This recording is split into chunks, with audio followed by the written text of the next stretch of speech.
opportunities. An incredible move. What a deserved victory. We tried, well done, brilliant job. And now we got a race for the lead. He's off into the wall. He's going to go to the inside. Ding, ding, ding, ding, ding, ding.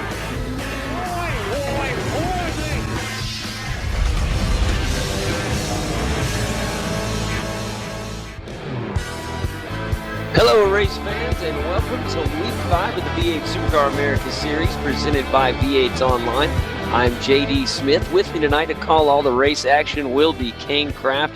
Kane, it's a great night. We're getting ready to go check out a track that is Lime Rock Park, a track that is not strange to any drivers on the iRacing.com simulator.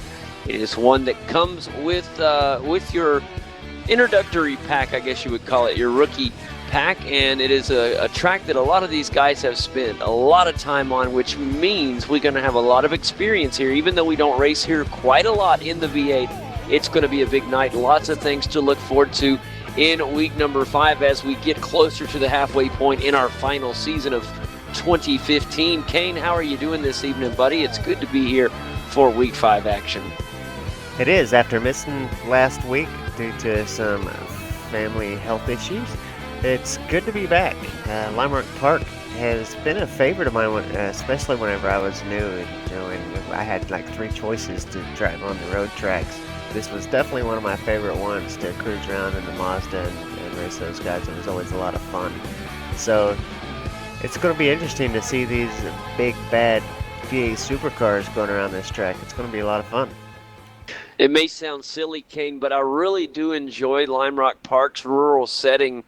It really brings kind of a hometown track feel to the track, and I know it, like I said, it may sound kind of weird, but to me, I really do enjoy it.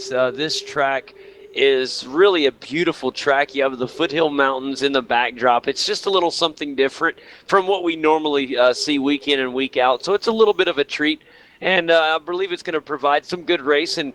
One of the things that we've thought is going to be really tough this season is going to be passing opportunities. But in fact, it's actually been quite positive. We've had a good bit of passes in this season, and I'm really looking forward to the remainder of the schedule. The guys at the scheduling department did a wonderful job putting season 4 together. I think we have a great schedule lined up for you guys, and it's going to produce some really good racing. But Kane, the storyline continues from last season. It's all about that number 1 car, Ethan Greg Galt. He has been the guy to beat, and the guy has just been phenomenal. He really reminds me of when Marlon McMullen won his 3 titles and was really dominating the series. And it's, there's a new sheriff in town, and it's Ethan Greg Galt. What can these guys do? Who's going to be the next one to knock or even catch up with him and really give him some competition? It's really kind of fun to watch everybody kind of chase him, because it sends that wonder factor of who will catch Ethan Greg Galt. And you have your Marlon McMullen, who could rise back up. Also, you talked about Ian Ford, who unfortunately is not going to be in tonight's race, but just so many great drivers that are up and coming, and it's going to be fun to attack. Now, before we move any further forward, we are already 8.5 minutes into qualifying, guys, so it will be over in just a few moments. Already on top of the pole is Ethan Greg Galt. However, Bo Cattell only a 10th off the pace and could knock him down. Also, Marlon McMullen in the ballpark as well, as he is about a 10th and a half off of our pole sitter at the moment, Ethan Greg Galt. Corey Preston in the ballpark as well. Taylor Hurst with a good time tonight, as well as Jason Dixon. And then it's Dale Nish, Tony Klusterman, Marty Carroll, and Jason Quire. That's your top 10 qualifiers at the moment, with just 2 minutes remaining. Make that 3, but still, very close. Good to see Taylor Hurst out here in the V8 Supercar.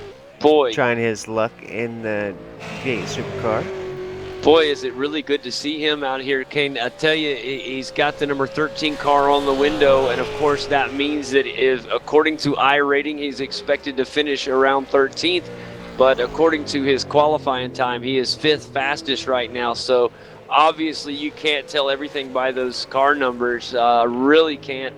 And it's going to be really exciting to see how he compares to the rest of the field here in the Americas in the top split. It's going to be fun to watch Taylor Hurst. So, guys, keep your eye on that number 13 car, and it's going to be fun to see how he does in this one. A lot of the drivers are going to be out tonight as they're racing in the iRacing.com official Bathurst 1000 that started about 25 minutes ago, sorry. Started about 25 minutes ago. It's being broadcast tonight by Race Spot. So after we're finished here tonight, if you just haven't had enough V8 Supercar action, you can click on over to Race Spot TV and watch some more V8 Supercar action. There's the iRacing.com official Bathurst 1000 will be on for probably about 6 more hours or so. Yeah, going to be quite a long event there. So, it's we really recommend you guys go over there and check them out and watch those guys as they battle it out for supremacy on the mountain. We've had a lot of good races at Bathurst over the past week, 2 weeks, really. Unfortunately for me, I didn't get a chance to see the real Bathurst 1000. I got to see pictures. I got to see the results and hear stories, but unfortunately didn't get a chance to watch it. I'm going to try to get a copy of it and watch it over the weekend. But I tell you what, I was very impressed with our running of the Bathurst race here in our series. Very impressive race, and it's hard. It really, when you look at the track as a whole, Kane, it's actually a very difficult track for the guys to keep close. Cars tend to get very spread out there, especially with smaller field sizes. And I thought the guys did very well. I was very impressed, and it continues to amaze me every time we go there. That's true, and of course, a couple weeks ago we had the V8 Supercars Online Premier Series Bathurst 1000, which was just amazing. Probably the biggest event yet for V8's Online Australia guys. The V8 Supercars Online Premier Series broadcast team just really did a fantastic job, and it was definitely an event. If you didn't catch it, it's definitely an event to go back and watch because it was awesome. 2 seconds, and qualifying time is officially complete. The last car to cross the finish line was Beau Cattell. In fact, it was so close, I'm not sure if Beau Cattell's lap will count. But it's going to be fun to watch him anyhow if he does, because he is 2/10 off of the leader. He has bumped Marlon McMullen down a spot, and he is sitting right now in second place with a 50.43. That is 0.02 of a second faster than McMullen, and that'll put him on the front row if it stands as is. Marlon McMullen is off the track, so unless somebody from behind can do it, Corey Preston has stopped, so he'll be his time will be set. Taylor Hurst running right now, but it doesn't look like he'll be able to get the job done as he ran about 0.3 slower than his fastest lap. Dale Neash still trying to hammer down a lap. Oh, got real loose on the final turn. That's going to hurt the time. And that looks like it's going to hurt the 6th boost for the Falcon. And Dale Neash will, in fact, remain. However, he has a great starting spot in 6th, Kane. Very impressive from Dale Neash. A really good time for him and his teammate Corey Preston. Looks like it is the final results have come across. So with that being said, let's go ahead and do our poll winner and our qualifying results as the guys get gridded up. Tonight's race will be gridded like this. Up in the front row, it'll be your pole sitter Ethan Griggauld and Beau Cattell. Down in row 2, it'll be Marlon McMullen sitting beside Corey Preston. In row 3, it'll be Taylor Hurst with Dale Neash on the outside. Jason Dixon in the 7th slot with 8th belonging to Tony Kloosterman. Jason Quire in the 9th position with Marty Carroll rounding out the top 10. Sitting in 11th, it'll be Victor Tanaka in the 8 machine, Wayne Bork in 12th. Michael Talianich will be in 13th with Nicholas Dalton in 14th and final spot.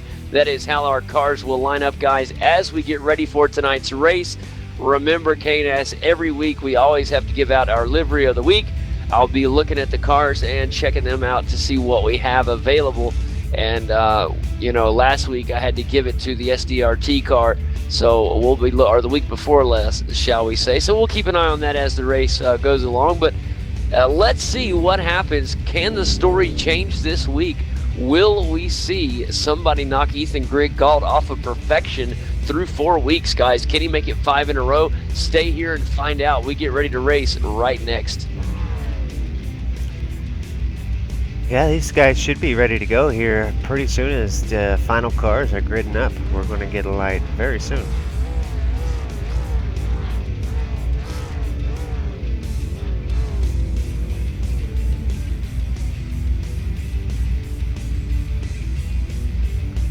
All right, everybody tense and ready.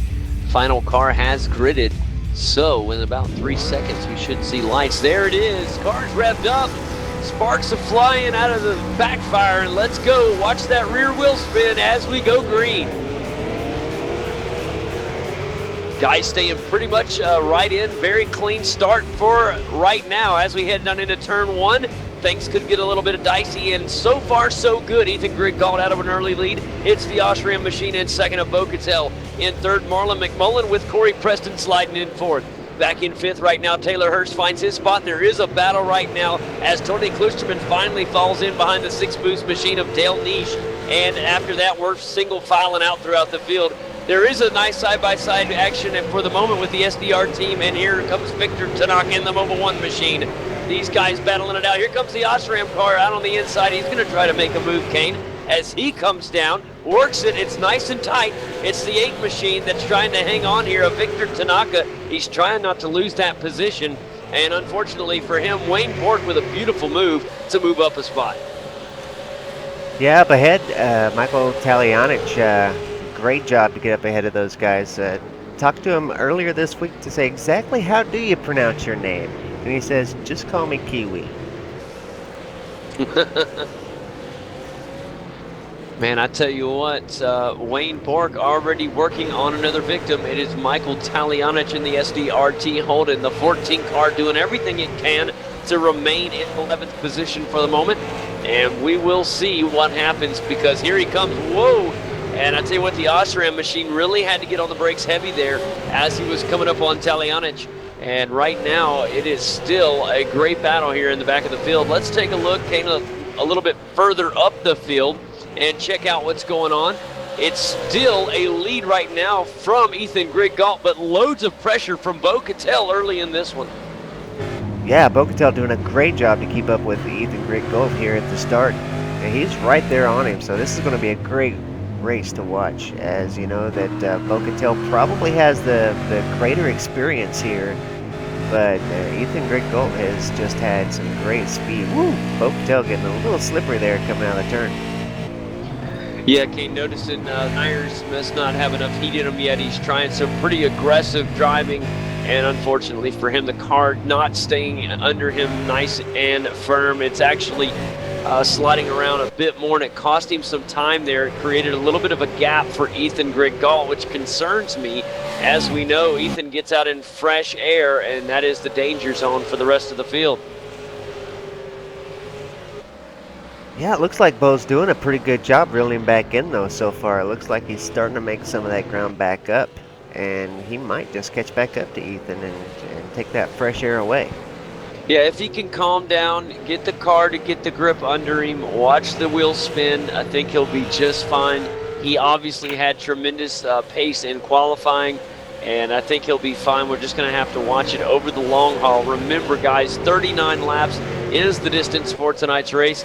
And look who's coming up here in third place. I'm really liking this one. It's a good job from Marlon McMullen in the Oracle Steel Ford Falcon, and he is back there in third and really looking to make a move in the Oricon Falcon.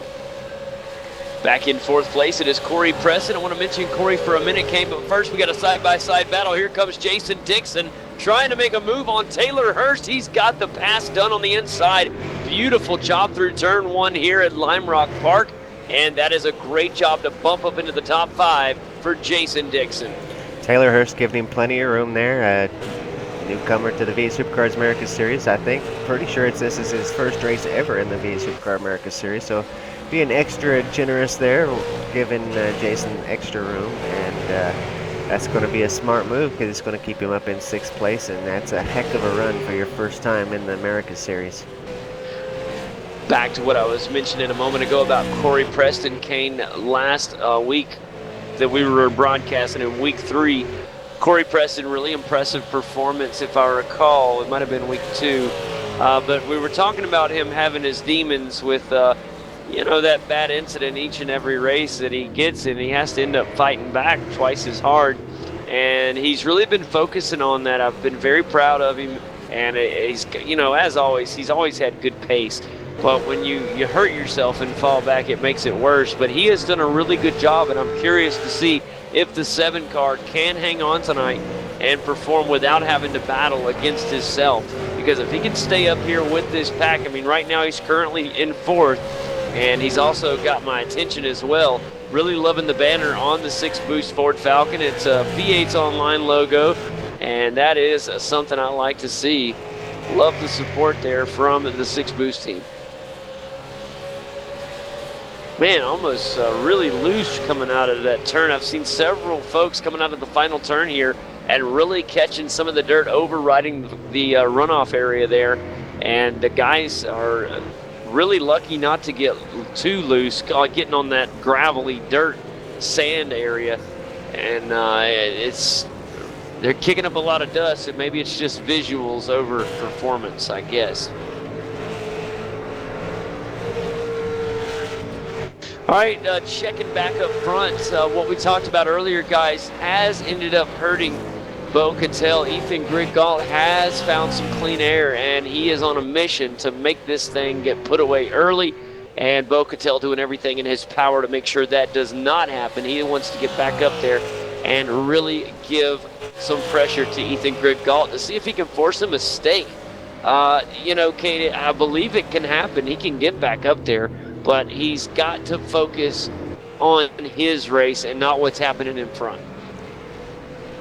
Yeah, I think he can. He's got Marlin coming up behind him now, which is going to add some pressure, which might slow them both down just a little bit, allow Ethan to get even a little further away. But Lime Rock's kind of tough because there's just some of these corners that are just kind of challenging. Like the one they're going over right now, it upsets the car, and you really got to take these things just right, or the car becomes extra challenging just trying to maintain control, as we've seen with Beau Cattell in one of those earlier laps where the car just really wants to step out from underneath you.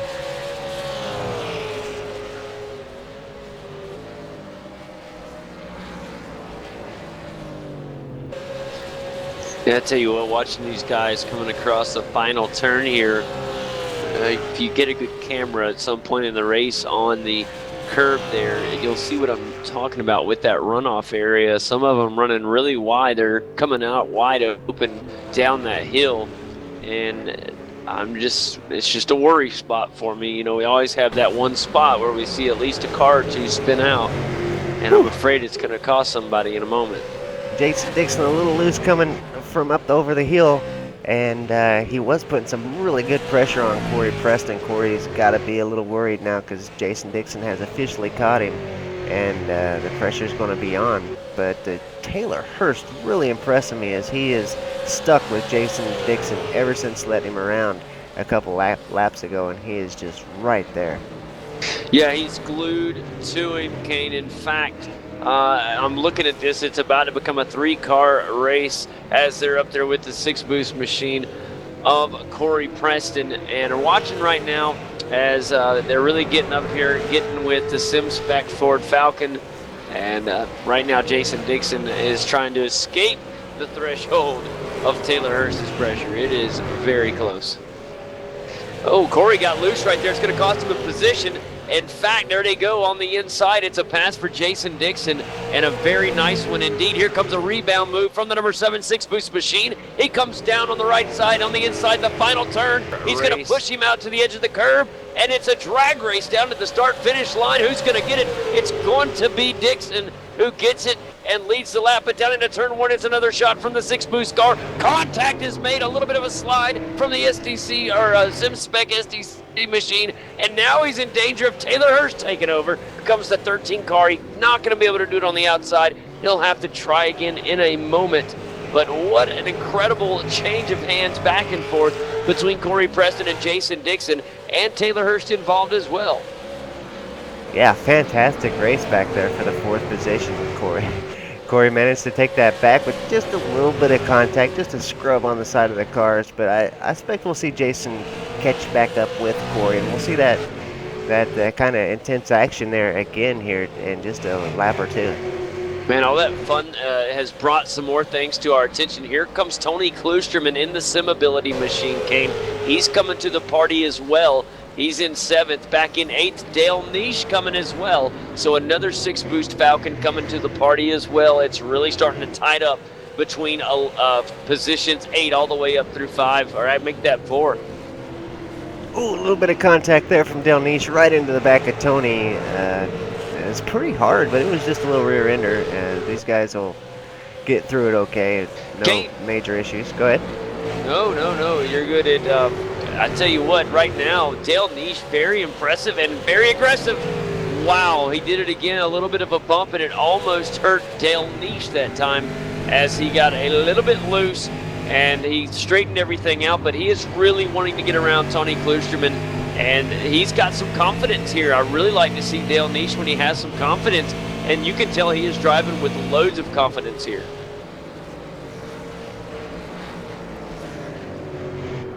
Yeah, great race from these guys. As all these guys really racing good, close, having a great race. Tons of things happening. Taylor Hurst still trying to work on Jason Dixon as these two guys continue to duke it out. The SimSpec engineering machine able to hold on right now as these two Falcons go at it. And as they come over the crest of the hill, it's a drag race down into the right-hander. Beautiful racing between both Jasons right here. Heading down the hill through the final turn. Watch them here as they get ready to go over this bump. A little bit of dirt on the tires, nothing bad. They're actually taking that final turn better than they were in the first few laps. I'm wondering if that has anything to do with the dynamic tracks, getting a little bit more grip and heat under the tires. I'm sure it does. And they're able to take that turn faster and with more grip here in lap 14 versus laps 2, 3, 4, and on there. Guys, here we are as we... I was just going to say that Corey, that battle with Jason Dixon must have rattled Corey a little bit. He decided he didn't want to have that battle no more. He's starting to pull away from Jason Dixon and increase that gap. So Jason's going to have to work extra hard to catch back up to Corey and try to get that 4th position. Here at lap 15, guys, we'll go ahead and do a quick rundown of the 14-car field. It is Ethan Griggault out in the lead right now, and it's not too great of a lead. Bo Cattell is still in the realm of possibility. Also, Marlon McMullen in 3rd in the Oricon Steel Falcon is in the realm of possibility as well as he looks ahead a position. Back in the 4th spot, it is Corey Preston in the 6-boost Falcon who's trying to get around the SimSpec Engineering Falcon of Jason Dixon. Also in the picture is Taylor Hurst in the 13 machine. Back in the 7th spot is the SimAbility Holden of Tony Klusterman being followed by Dale Niche very closely in 8th. In 9th, it's Marty Carroll, who we haven't mentioned all race, but he's had a little bit of some battles back there as well. He's currently in 9th, and he's got Victor Tanaka back in 10th in the Mobile 1. SB Tools Holden. Outside of the top 10 in 11th, it's Jason Quire in the Sim Pit Holden. Behind him, it's Wayne Bork in the Osram Holden. Michael Talianich remains in 13th place in the SDRT Holden, and back in the final spot, it is Nicholas Dalton in the Commodore, and he is cleaning up the 14-car field. Guys, that is where we run through lap 15. Remember, it's 39 big ones in this one. Ethan up to a 2.5-second gap now over 2nd place Bo Cattell. But I tell you what, it looks like Marlon still, he's right about that 1.2 second mark where he's been all race long. So Bo Cattell doing a great job to keep Marlon back behind him. And then, of course, Corey Preston, 7 seconds, now 8 seconds back from Marlon. So after Marlon, the gap really gets big, but Corey going to be having a pretty big battle of his own, I think, here in the next couple laps as Jason Dixon really tries to reel him in there. And Taylor Hurst still right on the bumper of Jason Dixon. That is just amazing. Great job to Taylor Hurst coming in here from running oval stuffs where we've seen him before doing when we broadcast the NASCAR iRacing series. And see him here doing so well on the road stuff. I'm impressed.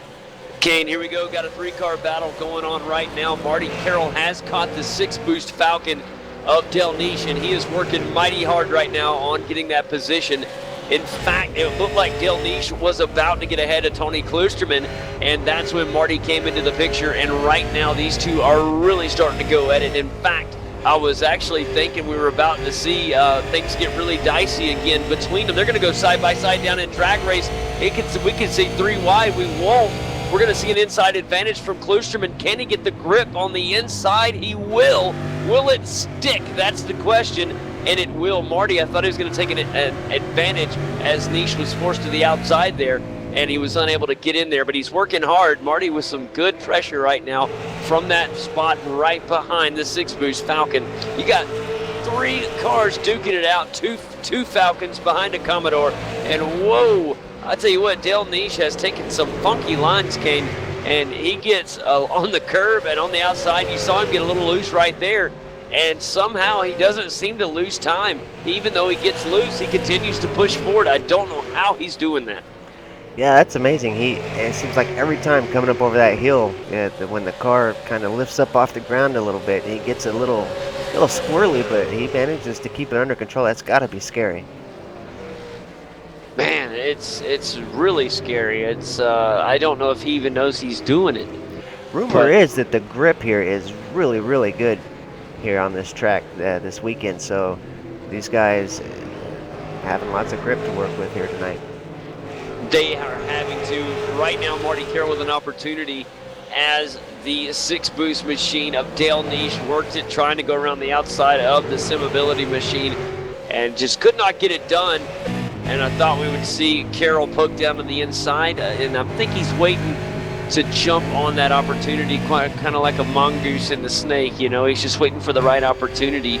And unfortunately, just the door hadn't opened up yet. We got more action ahead of these guys. If you look, guys, we got a side-by-side race right now. It's Corey Preston on the inside with a Sim Spec Engineering machine. Also, Taylor Hurst in the ballgame as well. Another 3-car battle. Here comes the Sim Spec Engineering trying to get a little bit of leeway on the inside of Preston and can't get it done. He's going to have to remain in the same spot, and he is working so hard. It's got to be tough being sandwiched in between 2 fast cars. You want to get around one, and you got to be careful with the other one not getting around you. Those guys are working hard from 4, 5, and 6. Also happening right now is Marlon McMullen in the Oregon Steel Falcon trying to get around the Osram Commodore of Bo Cattell. That is happening right now. So the second place driver, Bo Cattell, in danger of losing that spot if he can't hang on. It's going to be Marlon McMullen hopping up into the 2 spot. In fact, he's going to make a run in just a moment, Kane. He's already on that bumper, and he's starting to heat things up. Whew, that's going to give Marlon the break he needs as Bo Cattell goes a little squirrely there right in front of him. So I think we're going to see Marlon really catch up now and be all over the Bo Cattell machine. There is so much grip on this track, Kane. If those guys are getting that loose and able to not lose time like that, that is just insane grip. They're able to regain and control the car very quickly. And you saw it right there. I mean, at other tracks where the grip is just terrible, a little slip like that would lose a position. Yeah, that would have, at races that we've seen earlier in the season, for sure, that would have allowed Marlon that would have been the mistake that Marlon needed to get by. But Bo able to reclaim his grip and just take right back off. That is a prime example of the dynamic tracks that we will be experiencing all year long and forever and ever this point forward. And it has just been absolutely wonderful to have it. The dynamic tracks has added so much to the races, to everything, to the series, to the experience. It has just put it on a whole new level, and I'm enjoying it thoroughly, only in our 5th week with it. But so much more to experience as we continue forward. Yeah, the dynamic tracks was an amazing addition to the iRacing service. You know, we knew it was coming for a while, and we knew it was going to be a good positive change, but I just didn't expect it to be as great as what it's been. Yeah, I don't think anybody was expecting it to be as great as it was. Everybody was, to be honest with you, was expecting a lot of bugs and a lot of kinks to be worked out like any new product that's placed out like that. And it has just been so tremendous. I'm blown away, and I know everybody else is as well. Kane, three-car battle continues with Corey Preston leading the way in fourth as we continue to watch these guys. The SimSpec engineering machine of Jason Dixon still plowing forward. And Taylor Hurst is able to hang right in there with him. All three of these guys really driving well. All right, I'm going to go ahead and do it here on lap 24 of 39. I'm going to issue my winner for livery of the week, and it's actually going to be for two cars, and it's because of their identicalness. That is going to go to Corey Preston and Dale Niche in the 6-boost Falcon. They do run this paint every week, and it's a great paint. I haven't been able to give them an award yet, although they deserve it. And the V8's online banner doesn't hurt. That's right. Do want to mention that the V8 Supercars Americas Award, that's a $4,000 gift certificate it's courtesy of J.D. Smith. What? Oh, that wasn't the case. Sorry, I was misinformed. Yeah, they're going to get 4,000 VC virtual currency for NASCAR racing 2001. Not even 2003. Oh, man, we have lost our minds, buddy. I promise we have. 25 laps into this one, guys. This race will be over before we know it. And Marty Carroll back on the push. He has got right back up into Dale Niche's rearview mirror and is going to continue to try to press forward. He would love to get that 8th spot, and he's going to try to take it away. And momentarily, while that's getting underway, let's take a peek back up at Taylor Hurst, who's trying to make his way around Mr. Jason Dixon.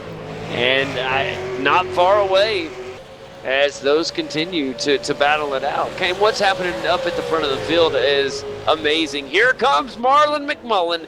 He is right back up on it. I was about to hand it over to you, but I got blown away. Here comes the Oricon Steel Falcon, and he had a little bit of a look to the inside, but he had to settle back in line. And I tell you what, man, these two have been going at it the whole time we've been yapping, and they're really putting on a show. Great job from Bo Cattell to remain in second place, and this is a classic Ford Holden battle. Yeah, these are two great drivers here competing for this second position. It's just over 10 laps here, 12 laps or so to go, and these guys are really going to turn on the heat for us for the finish of this race, I'm almost certain. And then we got a battle back there with Corey Preston and Jason Dixon that's going to heat up. Taylor Hurst might just look to get around Jason Dixon as well.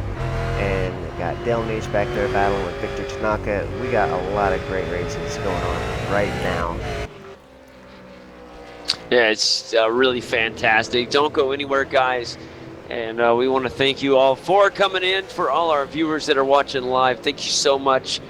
Please remember to do us a huge favor and click that thumbs up button, and it means the world to us. It helps us and the drivers get more people to watch this broadcast.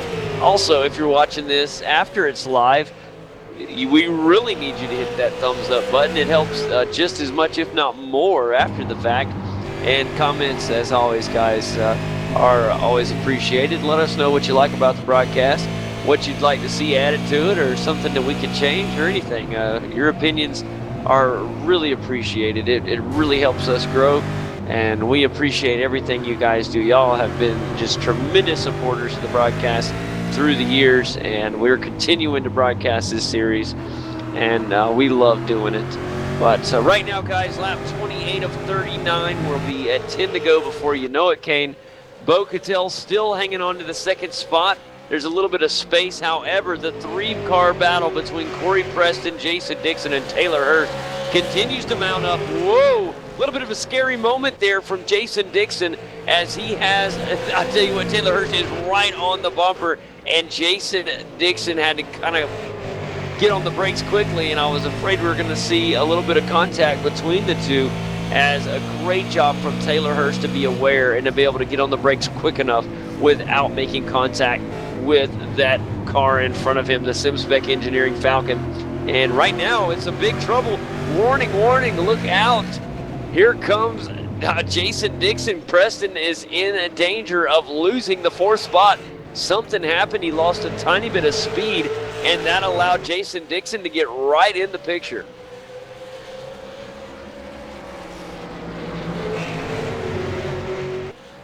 Boy, I tell you what, Kane, these guys, it's harder to pass here than we were expecting. These guys are able to drive right with one another, but when it comes to actual passes, it has been very difficult for the guys. It is because if they leave that racing line, it's going to give them a huge disadvantage, and they'll lose that fighting spot that they're in. They're pretty much having to wait for some sort of mistake from the driver ahead and then capitalize on that opportunity when it arises. Yeah, but earlier the week the guys were saying that there's really just one passing opportunity each lap. So you just got to kind of wait each lap for your one opportunity to get a move done. And if you just don't got the pace or haven't got it all set up, you got to wait another entire lap just to try to make the move. Boy, this is fun watching these three. They continue to entertain. Taylor Hurst all over Jason Dixon right now. Yeah, Taylor Hurst has definitely impressed me today.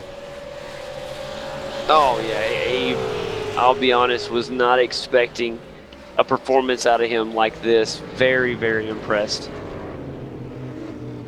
Let's take a look back at Marty Carroll, who's working on Tony Klusterman still. Tony Klusterman did a phenomenal job of being able to hang on to 8th place in the SimAbility Holden. And right now, the SimPit Falcon of Marty Carroll trying to move up another spot. He did move up into 8th, guys, as Dale Niche has fallen back to 9th. And he has fallen back a little bit, back the 11 car, trying to regain some momentum here and try to get back up there and regain his spot, hopefully before the end of the race for him. Kiwi back in 12th spot. He's a lap down now. Something must have happened to Michael Talianich. He's lost a lot of time. Go ahead. No. It happened so fast. Marty Carroll went side by side with Tony Klusterman, but thought better of it. He ran out of track and had to get on the brakes. He may try something into turn 1 here and decides better of it. He's going to hang with him. If he would have tried that pass there, that would have been an extremely awesome pass if he could have pulled it off. But he did the right thing there, Kane, and took the conservative route.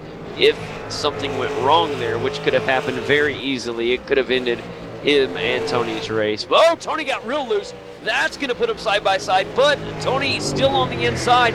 Can Marty Carroll find an inch? He cannot do it as they drag race down into the right-hander here and get ready to head over the hill. What a job from Tony Klusterman. Somehow he held on to that. Marty was all over it to take advantage of that slip. And I tell you what, that grip is just so great, Kane, that Tony Klusterman was able to rebound that quickly.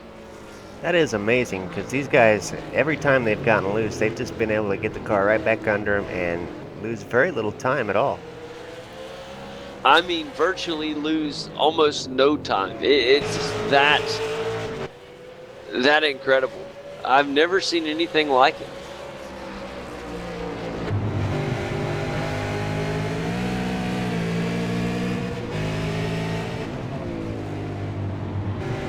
Ladies and gentlemen, through 34 laps, the number 1 SimPit Holden, Ethan Griggauld, has led the way. If you're just joining us, he has led from the pole, and he has a nice sized lead right now that he is clinging on to. If he can remain up here in the lead, he will win 5 straight weeks here in this season. And I tell you what, Kane, that is very, very impressive.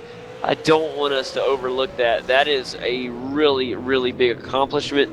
Well, and I don't want it to get overlooked. So it'd be 4 out of 5, because last week he was out of town because he was at the real Bathurst 1000. That is right. I think Sam Sutton ended up winning last week.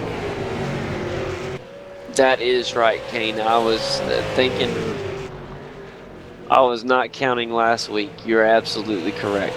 Jason Dixon does get his way around Corey Preston. That's going to put Taylor Hurst right on the bumper of Corey Preston. And as racy as Taylor has been this race, this is going to be very interesting. Taylor now going to the inside. He thinks a little better of a Corey's a little loose, but he catches control of the car. Carroll down on the inside. He's got the pass done on Tony Kloosterman. Tony going to try to get it back. He can't get it done. He's stuck up on the outer rim. Here comes Dale Niche. Where did Dale Niche come from? He was way back there, and now he's going to get around. It looks like a slowdown of sorts from Tony Kloosterman as he'll fall 2 spots, 1 to Marty Carroll on a pass, and then he slowed down, and Dale Niche was able to slide on by with ease. So a tough break from the sim-ability holding of Tony Kloosterman back there in the 9 car, and he currently has fallen to 9th position from 7th. A tough break from Tony. Let's see how he rebounds in the final laps of this one.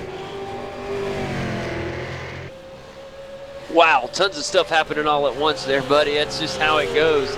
And our 3-car battle between Corey Preston, Jason Dixon, and Taylor Hurst has split up there after Jason Dixon moved up into 4th. And let's see if Taylor Hurst can find his way around Corey Preston. That's going to be quite difficult. Well, he almost had it last lap, right whenever the stuff was going on between Tony and Marty. Taylor went to the inside and was side by side with Corey through a couple turns, and Corey managed to get back out in front. So I think we're going to see Taylor get up here and give it a try with 3 laps to go. He's got just a couple opportunities left. Taylor Hurst has a good position right now on Corey Preston. And we will keep you posted. Here he comes. They're going to go down side by side all the way down into turn 1. The problem is Taylor Hurst will be on the outside. That is not good, so it won't get done. You have to have the inside advantage through turn 1 here. I just don't see anybody be able to pull off an outside turn through turn 1 today. Not with the way the track is right now. Boy, they are just inches apart. Oh, trouble for Corey Preston. Wow. What a job to gain control of the car.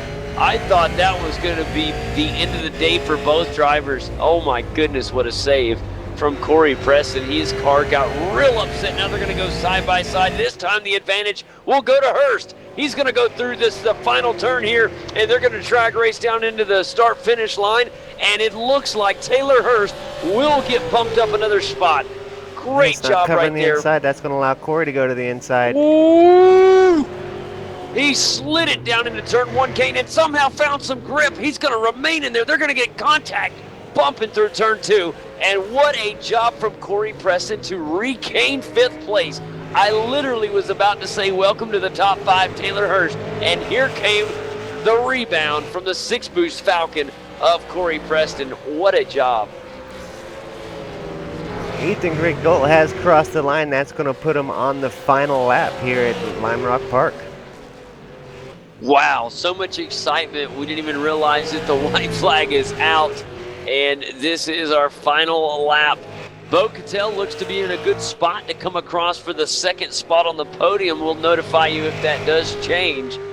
And Ethan Griggold, if he can just remain in pace on the track, this should be a great day for him. In fact, he deserves the final 3 turns here, as he has put on a whale of a race. Coming down through the final turn today is the number 1 Sim Pit Commodore. Your winner, Ethan Griggold. 4 out of 4 starts. That is quite impressive from the Sim Pit Holden driver. Congratulations, Ethan Griggold. Coming across in 2nd in the Osram Holden.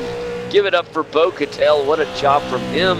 And the final step on the podium goes to the Oregon Steel Falcon, the number 2 car, Marlon J. McMullen.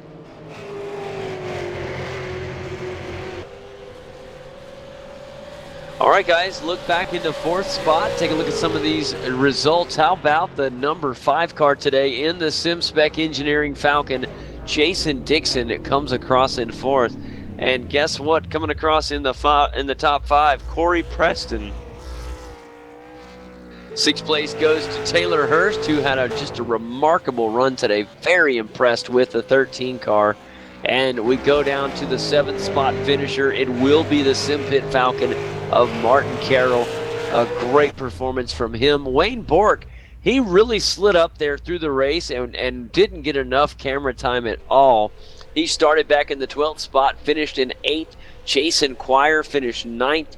And Tony Klusterman, Kane, a really tough end to his race. He did finish in the top 10, however, so not all was lost. A great day for a lot of these guys. He had a great race. If you just take off the last few laps, Tony had a great race. In 11th, Dale Niche, another one, had a great day till right at the end. Michael Talianich finished in 12th. 13th, Winkelis Dalton. And Victor Tanaka does come across in the 14th spot, 11 laps down. That is how we finish here in Week 5 of the V8 Supercar America Series. What do you think about tonight's race, Kane? I thought it was amazing. The guys did a fantastic job here. We had a little bit of a smaller field here tonight. A lot of the drivers participating in the Bathurst 1000. But, yeah, it really turned out to be an excellent race. I agree with you 1,000%. I really was impressed with tonight's race. You know, normally when we have a smaller field like this, the cars tend to get spread out. Now, we didn't have a whole lot of passing, but the guys were so close the whole race, the intensity stayed high.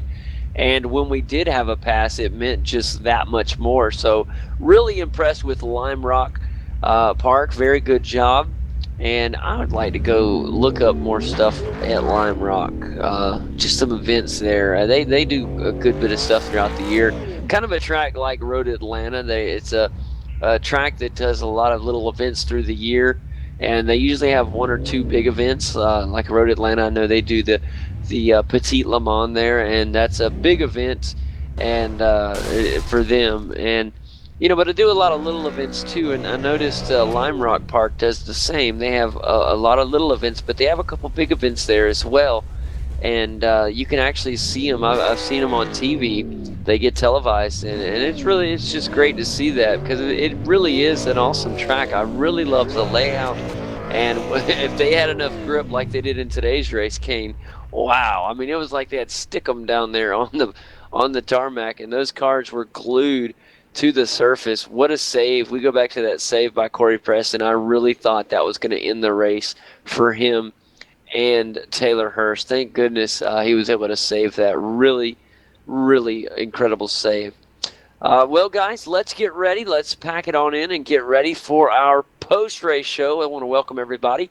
We thank you guys for hanging with us through the race, and you know it's one of our favorite parts of the show is the post-race show, a time where we get together and talk to the drivers, do a little interviewing, and just have a good time. Kane, and we're finally here, buddy. And without further ado, I think it's time to bring our race winner down here. What do you say? Sounds like a great plan. Fantastic. Ladies and gentlemen, let's go ahead and bring the winner of the race in and have a word with him. Without further ado, Ethan Grigall, congratulations on tonight's victory. Yeah, thanks, guys. It was kind of a lonely race out there tonight.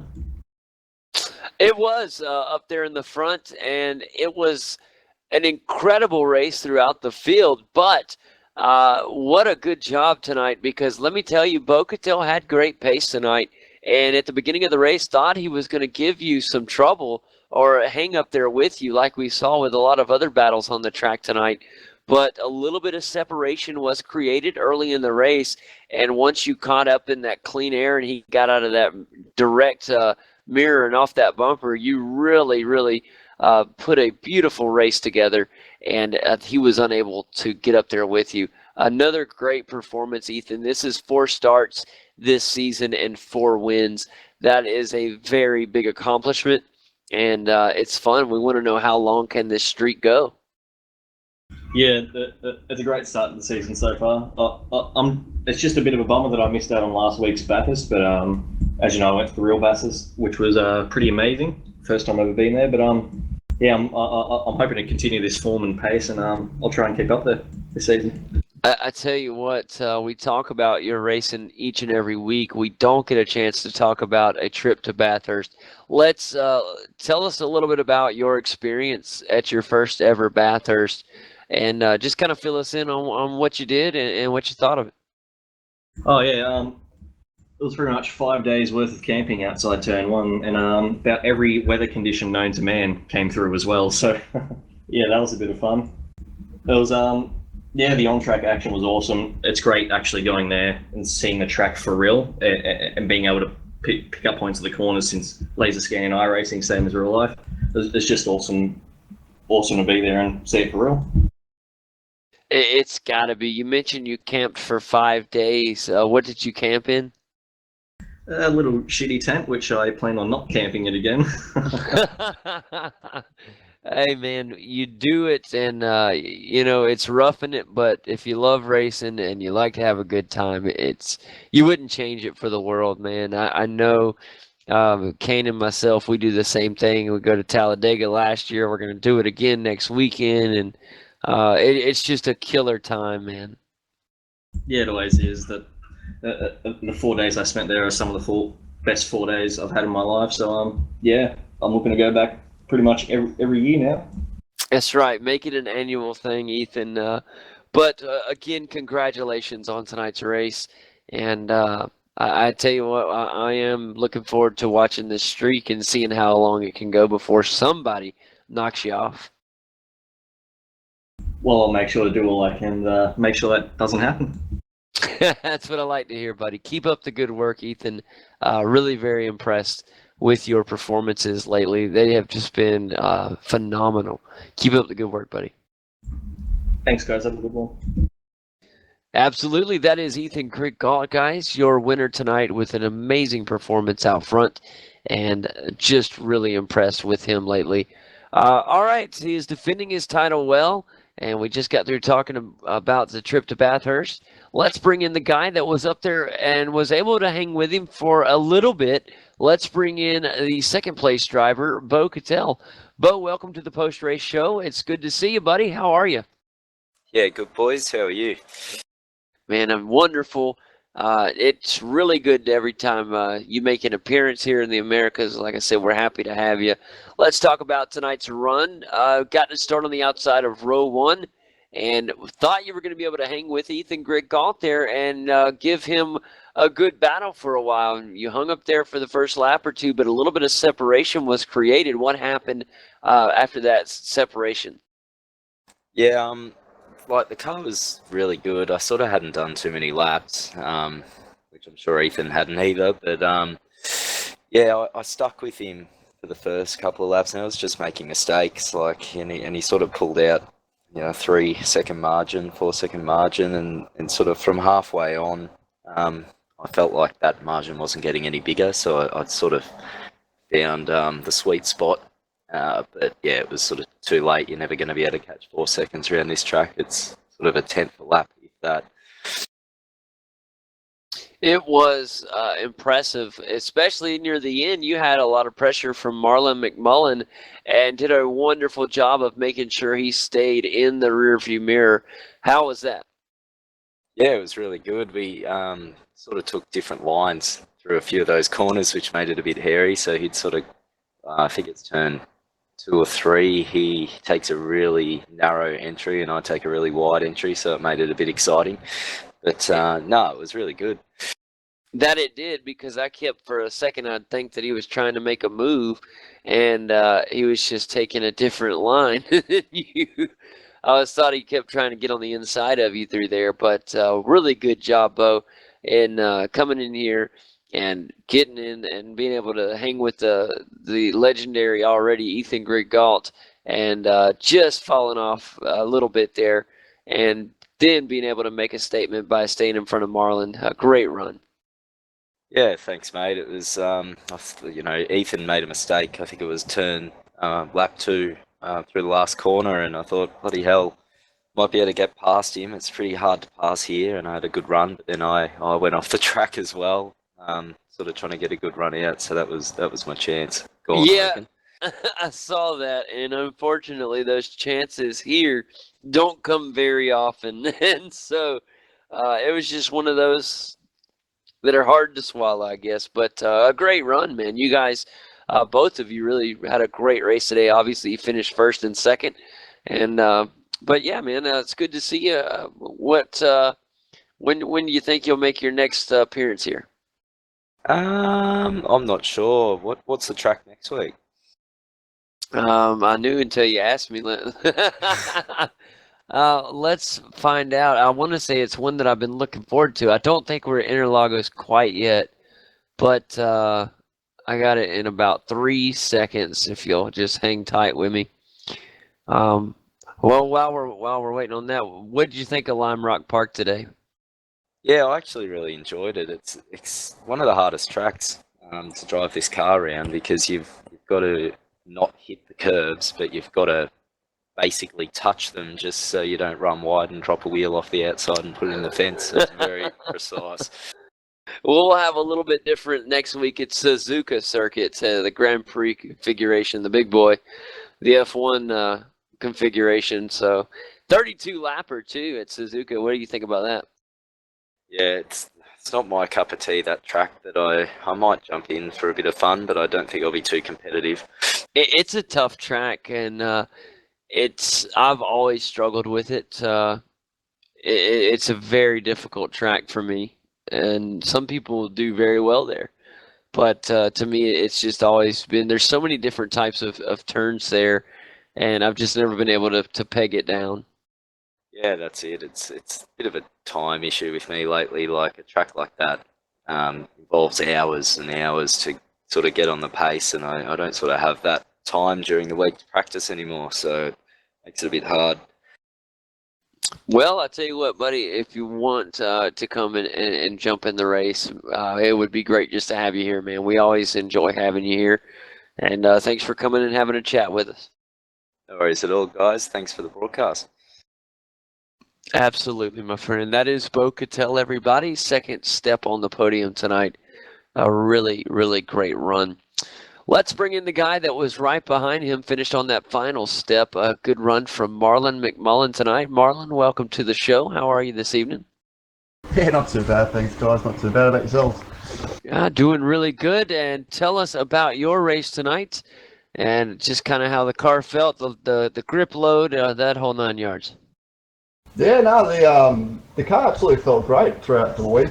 I didn't get to do as much practice as I would have liked this morning. I was a little bit busy checking out Chelsea Angelo's V8 Supercar, and I sort of got stuck in the driver cockpit for a while, so I was a little bit late, but I came in the end, and I was able to rock up and do some laps this morning. The car felt really positive, and went into that qualifying session. I've got to say that was a really intense qualifying with Bo, Ethan, and myself. That was really full on. It was really quite an awesome experience, that one. And went into the race, had the pretty head held, sorry if I can speak English today, had the head held pretty high, and went out there. It was a bit of a lull on the first lap. I don't know what I was doing, a little bit of a dreamland or something, and yeah, just didn't feel all that good at the start at all, and things sort of balanced up, pressurised up, and slowly started to catch up to Bo, and yeah, it was an absolutely awesome battle from throughout the rest of the entirety of the race. You know, he did an absolutely perfect job today, kept it nice and clean, and was really trying to push him, trying to stay as close as I could, and yeah, the tyres just felt like they were starting to go a little bit. I felt like I was using my car a little too much, but you know, he did an absolutely cracker job towards the end, and he just pushed out that little bit of a gap, and yeah, it was all she needed, mate, and that was the end of it. So yeah, it was really, really great. But yeah, every time he came on the front straight, he made those 1 or 2 attempts. I'm like, God damn, Bo, just slow down that little bit. It's so hard to get, you know, those 1 or 2 attempts back here. So that was an absolutely great race, and yeah, well done to Ethan again. He did a great job today. So yeah, that was a really good race. I can't wait to watch that one. It's going to be fun to watch, and tell us about your preparations or your expectations from week 6 as we head to Suzuka at the halfway point.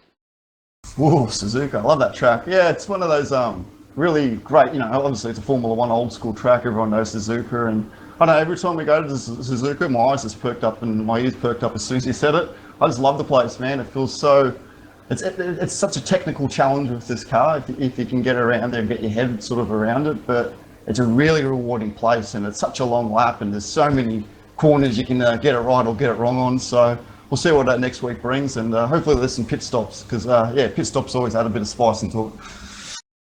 That they do. Something, a little bit of flavor that I missed from tonight's race. Great race, but as you know, I love the pit stops. It just adds another level to the broadcasts. Well, thanks a lot for chatting with us. As always, Marlon, we'd love to have you here, buddy. Thanks so much. No worries. Thanks for that. And that is Marlon McMullen, everybody. Great run from him tonight.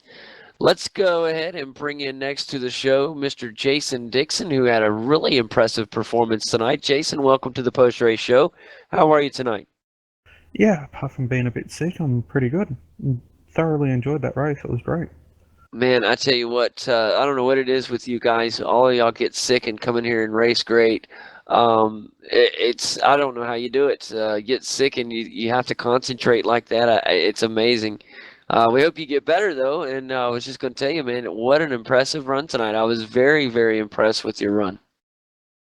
Yeah, I didn't do much practice here at all, and I did a race last night, which was my first ever race here, and jumped on today with hardly any practice, and didn't do a good job in qualifying, but I was shocked that I was able to come through the field so well. Got caught behind Corey for a lot of it, and it was great fun trying to get past. Yeah. One thing I was going to say is your car was literally sandwiched in between Corey Preston and behind you, of course, for the majority of the race was Taylor Hurst, who really was impressive tonight. And you guys raced really tight for the entire, I believe it was just about for the entire 39 laps. Yeah, I got past with 4 to go, then I sort of pulled away, but it was, Taylor was really good to race with, nice, clean, didn't do any sort of unpredictable things, and you're able to race side by side with him, which is great. I wish he would have come in for an interview tonight because I just wanted to let him know how well he did tonight. Kane and myself were talking about it throughout the show. I was very impressed with the way he drove the car tonight. He fit right in. He didn't, sometimes some guys that aren't have as many miles in the V8 or any new series, they can be a little unpredictable, like you said. And I felt like he was very predictable. He seemed to be able to race right within a few feet of you guys, and at no time did he ever seem like he had the risk of any type of contact or anything. In fact, he did a really great job of getting on the brakes one time. Something happened, and you had to get on your brakes, and he was able to stay out of the back of you, which was really good considering the fast reaction time that it required. Yeah, like I was saying, it was a pleasure to race with. There was a couple of times Tori and I made contact, and never between Taylor, so he did a really good job. Fantastic. And Jason, next week, Suzuka, man, we've had 2 different opinions on the track with 2 different drivers. What's your opinion on our quest for next week? Out of every track that I've ever driven on all sims, it's my most hated by far. No, that's quite all right. Yeah, you're on the Bo-Catel side of things. It even cost me a major prize in a big competition on Forza because I couldn't be quick out. I won every other round, but I lost there, so I ended up losing the competition. I got second, but I'm going to bring it up just because you mentioned it, but I was going to bring it up earlier when I was talking about Lime Rock Park. Lime Rock Park has been featured in the brand new Forza, and it is just so beautiful. It's just a beautiful track to me. The rural setting, the foothill mountains with all the trees, it's just awesome, man. I love that track. I thought it worked out really well tonight. Yeah, the track's a fun little track. It reminds me of the go-kart track where I learned to drive. It only had pretty much 4 corners, and funny enough, that track has produced probably half the current V8 Supercar drivers. So it's known for its technicality, and I think that's what I enjoyed about this track as well. It had that same sort of feel to it. Man, that is awesome. That's what exactly pretty much what we said at the beginning of the show tonight. It's a great place, and you had a really good run tonight, man. Congratulations on a job well done, and we look forward to another result next week like that. Thank you, JD, and thanks for doing the broadcast. It's great that you guys put in the effort. Of course. Sorry we couldn't be here last week. It was Kanan's dad had some health issues, and I had a bunch of mess ups on my end too. So sorry about the absence last week. It doesn't happen very often, but once in a while, things life happens. So And it will happen again next week. Sorry. yeah, that is true. Kane will be on his way to Talladega. We're going to go and go to the Talladega race again this year. I'm so excited that Kane is going to be able to make it. Yeah, I don't know if you guys remember last year we were able to go to Talladega, and it was just such a great time. We're going to do it again. Yeah, we went the entire weekend and filmed about 13 seconds worth of footage. So this time we're gonna try to get in like hours of video footage. We're gonna really try to bring home lots of video to share with everybody. It's right. I did the same thing at Sandown. Took all my expensive camera equipment. Didn't take one photo. You get sucked into the fun. But man, let me bring in Marty and Tony Klusterman, bring them both in here so they can be a part of this. And I'm going to go ahead and give them interviews as well. Thanks so much, Jason, and hang tight. We'll have some more conversations on that in just a moment's time. Let's talk to Marty Carroll real quick. Marty, welcome to the Post Race Show. How are you, buddy? I'm very good, thank you. And firstly, I'd just like to say, everyone at the SCC Motorsports family is present thoughts are with Kane and his family at this time. So.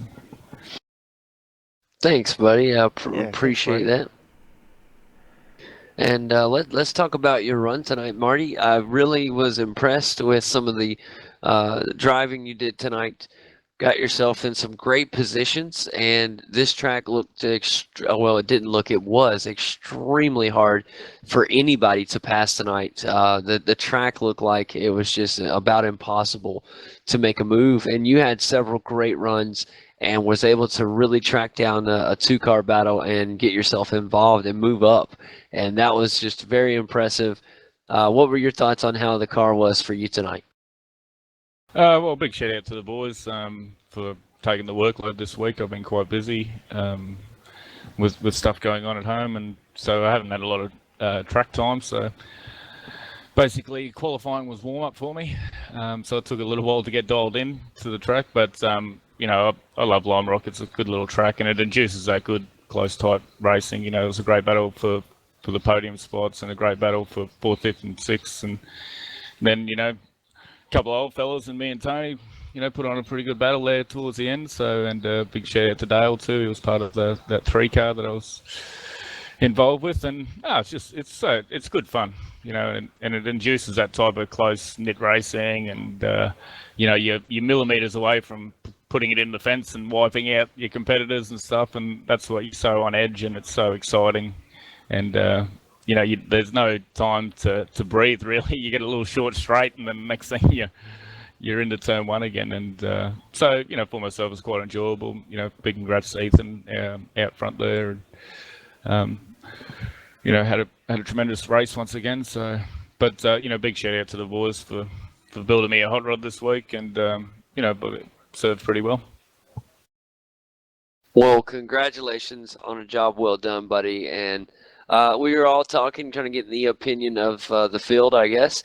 On next week's assignment for us all, week 6 at the halfway point, we're going to head to Suzuka for the Grand Prix configuration. And we've had some different opinions on it. Where are you as far as Suzuka? Are we racing FW31 there?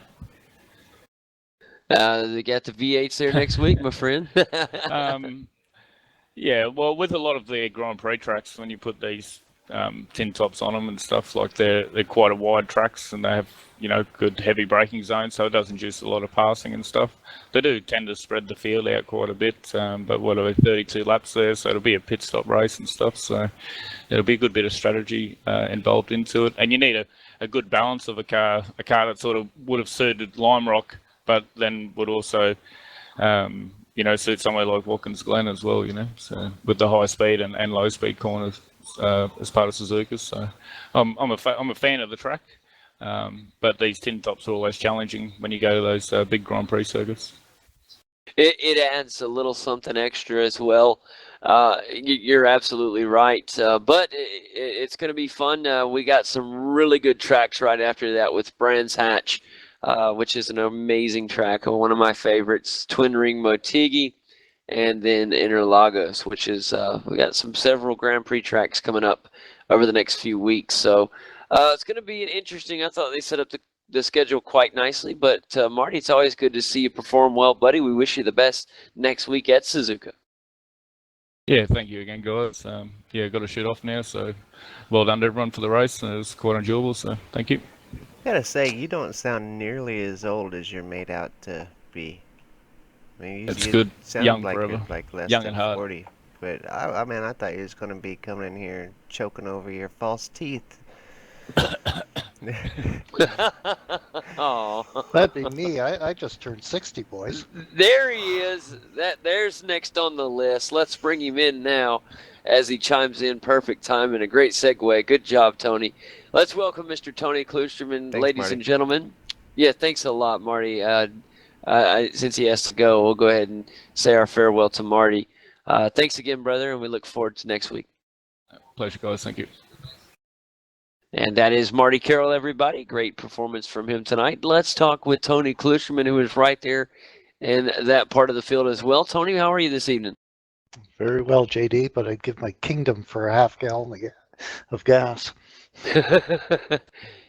Is that what, apparently that is what happened then? Yeah, with 5 to go, I had 4 laps worth of fuel, so I had to give up 4 positions and just chugged across the line at the end. Just a terrible, terrible turn of events last night. That was enough gas, but apparently tonight Dale was pushing really hard, and I was trying my best to stay ahead of him, and probably used a little bit more than I was under normal circumstances.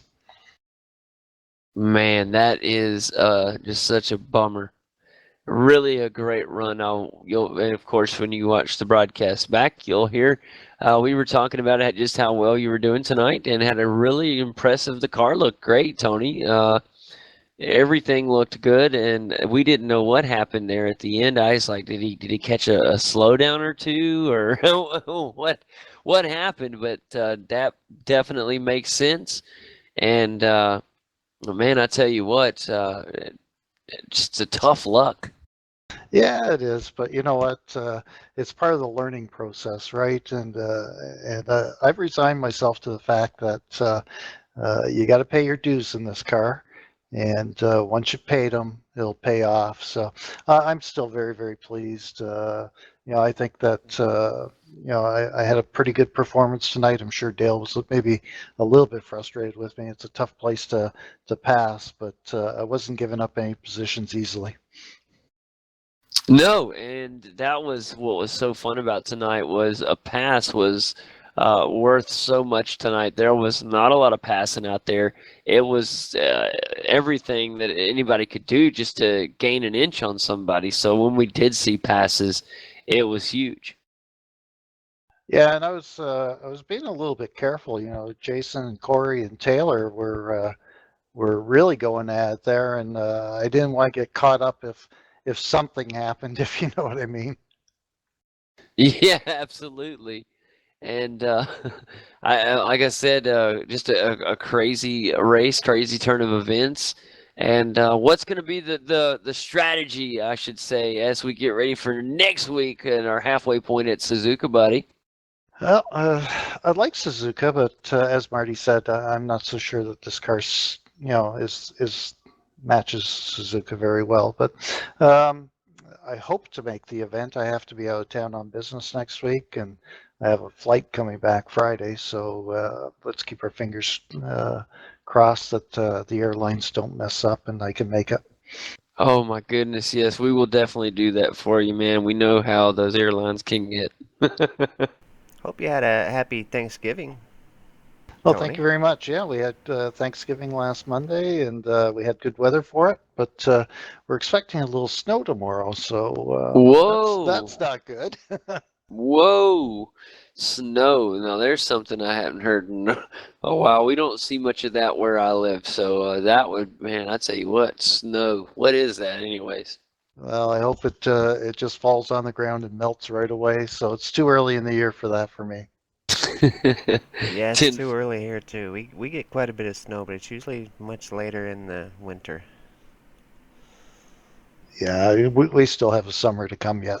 I was about to say we still have leaves to get ready to fall off the trees. They're just now started to fall, so man, we can't skip fall. No, Speak absolutely. Speaking of skipping, we can't skip Jason Quire either. Thanks again, Tony, and hang with us for a second. We're going to talk with Jason real quick, and we'll be right back with you. Jason, welcome to the post race show, buddy. How are you this evening? And he might not be there, so He might have skipped us. right, he might have walked away from the computer and left it up there. So no worries if he does chime in. We'll talk with him. So back to you, Tony. Back on the clock. Thanks. Yeah, Suzuka will be fun. Hopefully we have a bigger field next week as well. I think we're a little short tonight, maybe because of the 6-hour Road Warrior Bathurst race. That may have taken some of the entries away. I'm actually surprised we had as many as we did, 14 and 13 on two splits. I was thinking we'd have a lot of the guys that were going to do the event, the Bathurst 1000, and was proud you guys chose to come race in the Americas instead. It means a lot. Yeah, we'll be doing the Road Warrior tomorrow morning. Victor Tanaka and I will be teaming up in the Simability car, so hopefully we have a good run. Oh man, we wish you guys the best of luck, Tony. That's awesome, and yeah, man, we'll be rooting for you. Thanks a lot, JD. Absolutely, man. And anybody that's in here, I know Ethan Greg Galt went. Anybody else that went to Bathurst over the weekend?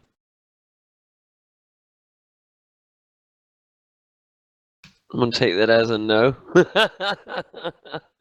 No worries, but I tell you what, man, I am gonna watch it this weekend. Really looking forward to that because I did not get a chance to watch it live, and so I want to go back and watch it.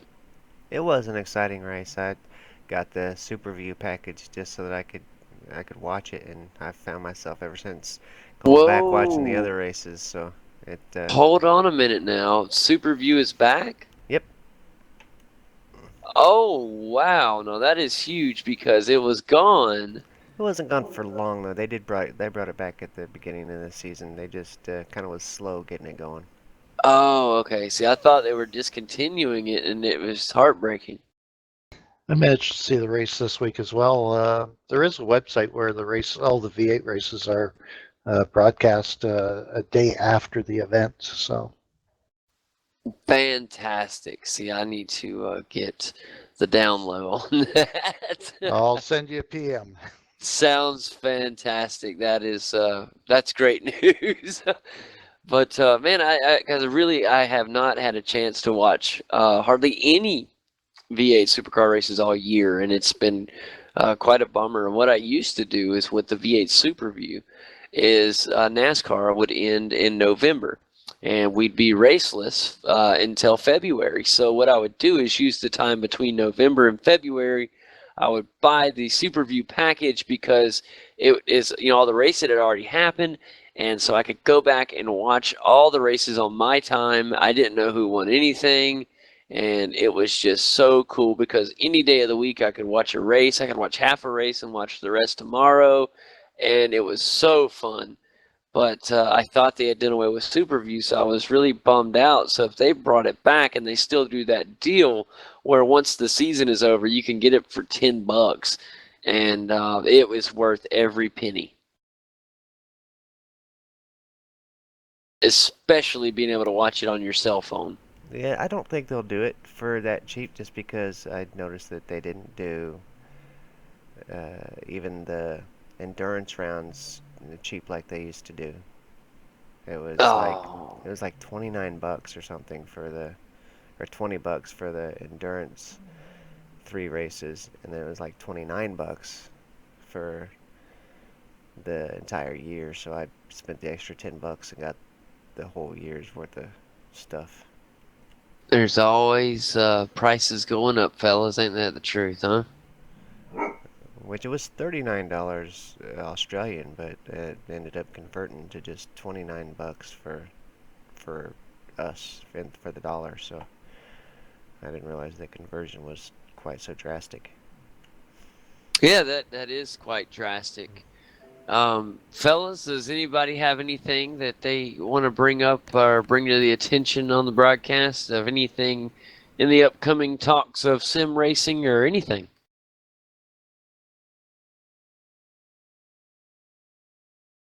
I guess I Do will give a do do do little do.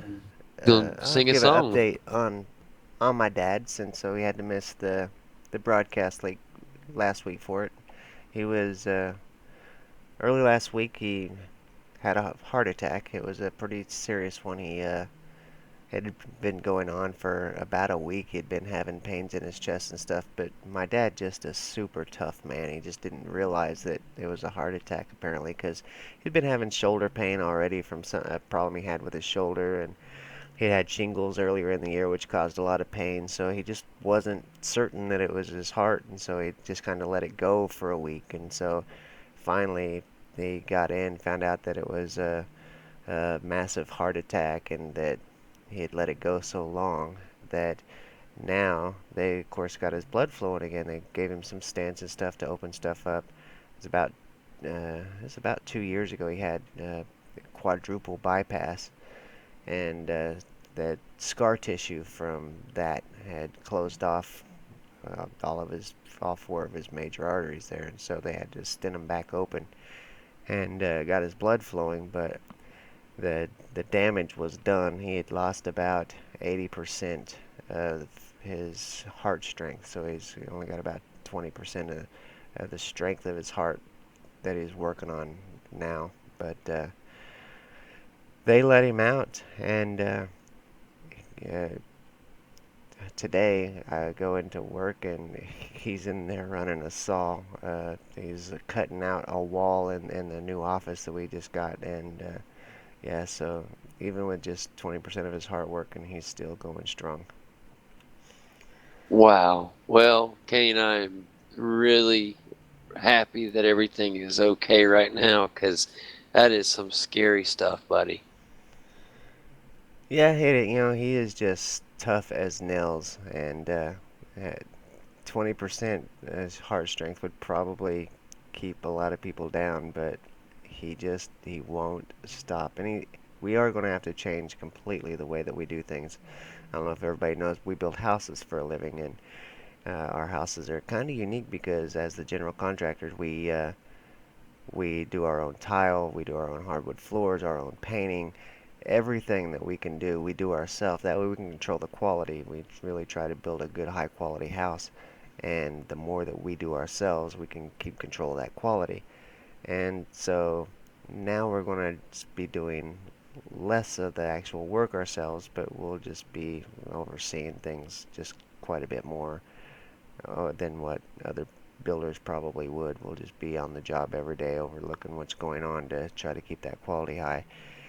And we'll just try to do more houses, more jobs, but do less of the work. I think that's how we're going to try to do it. And we just got a lot of big changes coming up because he just can't be doing this kind of work no more. Wow, yeah, and that's tough, man. When you've been doing something for so long and you have to change, it's tough. And he is one of the most unusual people because he loves work, and in our generation, you just don't see that very much. Our generation enjoys our time off, and his time off, Exactly. he just wants to be working. He just loves to be getting stuff done. He loves that feeling of accomplishment, I guess. He just really loves working, and so it's definitely going to be a tough change for him. Well, Ken, we definitely wish you and your dad and your family the best, buddy. And prayers are out. As always, man. Guys, does anybody have anything else? If not, I'll go ahead and wrap her up, and we'll call it a race.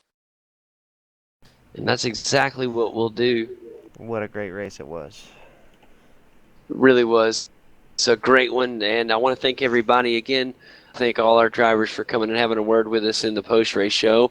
It was great hearing from them and their opinions on different things, especially about our race next week. Guys, make sure you don't miss Suzuka next Friday. Time, same place. And guys,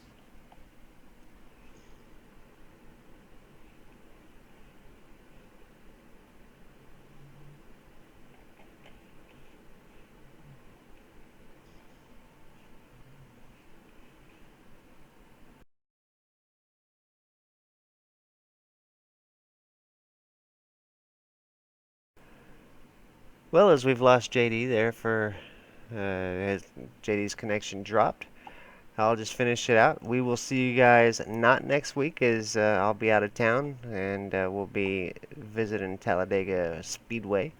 But week after, we will be back with another great broadcast for you guys. I want to thank all the drivers who come and race here in the V8 Supercars Americas Series.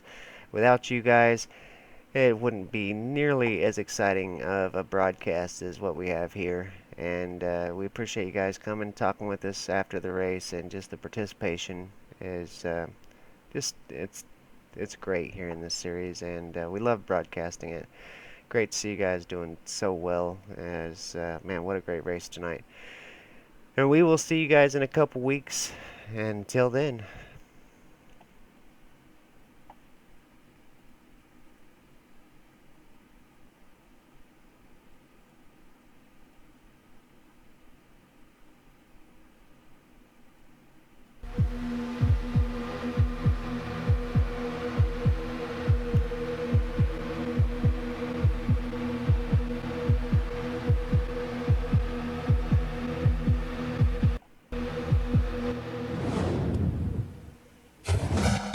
Running out of opportunities. An incredible move. What a deserved victory. Great drive, well done, brilliant job. And now we're going to race for the lead. He's off into the wall. Oh, every contact. He's going to go to the inside.